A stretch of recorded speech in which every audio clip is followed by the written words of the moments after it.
World Rugby's recent Shape of the Game conference has come under fire from some of rugby's most outspoken figures, with former England head coach Eddie Jones branding the event as predictable and largely ineffectual. The high-profile gathering, held in London last week, brought together roughly 200 key rugby stakeholders from across the globe to discuss the future of the sport. Despite the meeting's stature and the presence of international administrators, coaches, and referees, the conference yielded little in terms of tangible outcomes, leaving critics frustrated and questioning its purpose. At its core, the conference was billed as a forum to examine rugby's structure, laws, and global strategy, essentially to provide a roadmap for how the sport should evolve. In practice, however, the results were largely symbolic. According to a statement from World Rugby following the event, attendees reached what was described as a universal agreement that the game is in a healthy place on the field. Crucially, there will be no new global law trials over the coming year, a decision that many interpret as maintaining the status quo rather than addressing the game's challenges.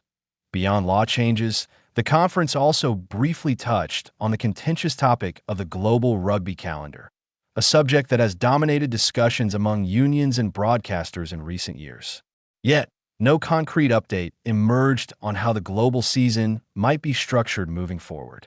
This omission highlights one of the fundamental criticisms leveled at the event. Despite extensive dialogue and representation from across the rugby world, the conference delivered very little actionable guidance. Eddie Jones speaks out. Jones, currently the head coach of Japan's national team, did not mince words when discussing the event during an appearance on the Rugby Unity podcast. "It's a joke, mate," he said.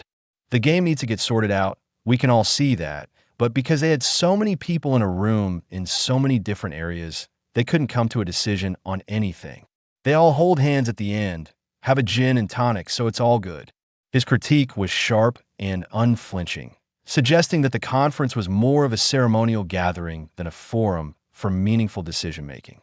According to Jones, the sheer scale and diversity of representation may have inadvertently diluted the decision-making process. With stakeholders from multiple unions, continents, and operational roles, consensus proved elusive, a challenge that has long plagued rugby governance at the international level.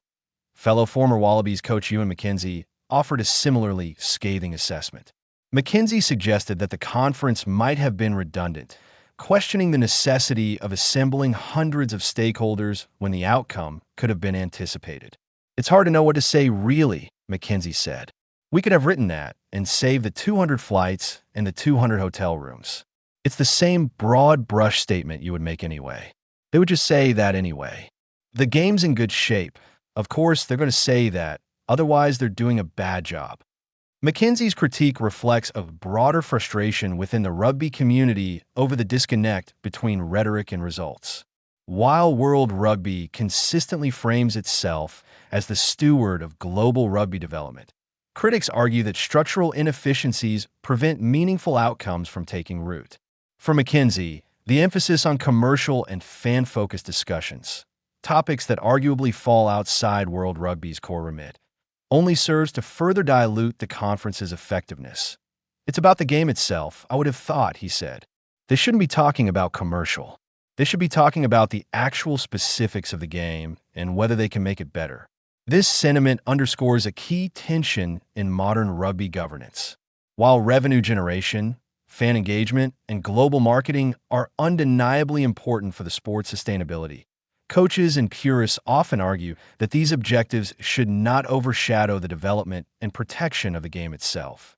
To them, the priority should remain on player welfare, law clarity, competitive balance, and the technical evolution of the sport. A predictable outcome. Jones' frustration extended beyond the specifics of law changes or the calendar debate. He suggested that the conference's outcome was entirely foreseeable, given World Rugby's existing governance structure. "I think we predicted this at the start," he said. "Nothing's come out. It's like their strategic plan. The whole organization is incapable of making decisions about the game, the way it's structured. It's not the personnel, it's not the people, it's the way it's structured, and it's just a continuation of it." This criticism highlights a recurring theme in Jones' analysis of World Rugby. that the organization's bureaucratic framework inherently hinders timely and decisive action. With multiple layers of committees, subcommittees, and advisory groups, achieving alignment across the organization can be slow and cumbersome. Decisions that might be straightforward in theory become mired in procedural review and political negotiation, resulting in a predictable stalemate. Jones also expressed skepticism about the conference's focus on fans, which has increasingly become a central tenet of World Rugby's communication strategy.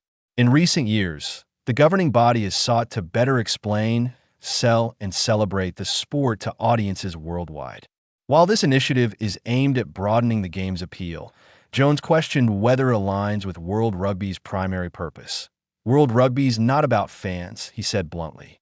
World Rugby's an old man society to enforce the charter of the game. The fans, that's all for the member unions to look after, and they all look after that differently.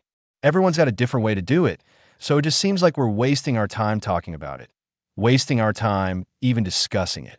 The criticism here is twofold. First, Jones implies that fan engagement is often treated as a substitute for genuine game development.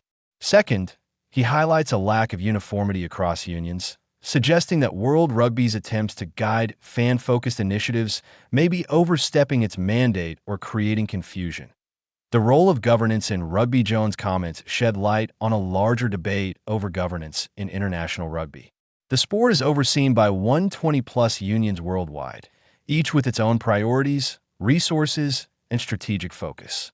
World Rugby, as the global governing body, has the challenging task of harmonizing these competing interests while maintaining the integrity of the game. However, critics argue that the structure is outdated and overly hierarchical.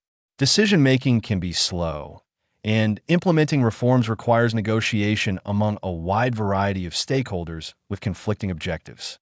While inclusivity is important in principle, it often comes at the cost of speed and effectiveness, as evidenced by the recent conference. The shape of the game event, with its 200 participants, may have amplified these inefficiencies.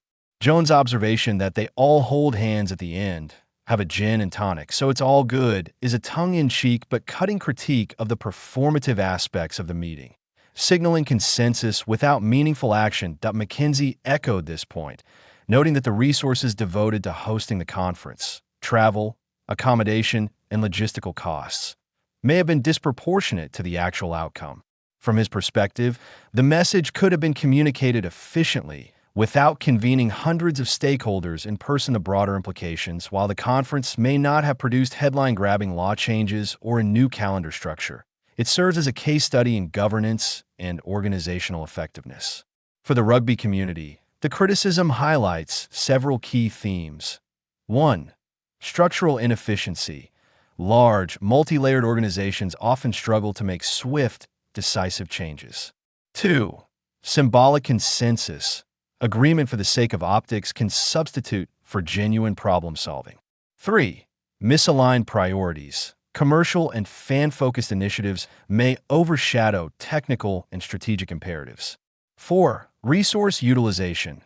Large conferences require significant investment, and ineffective outcomes can create frustration and cynicism. Conclusion: a call for action in the wake of the shape of the game conference. Voices like Eddie Jones and Ewen McKenzie serve as a reminder that action and accountability are paramount. While dialogue and consultation are valuable, the rugby world clearly expects results that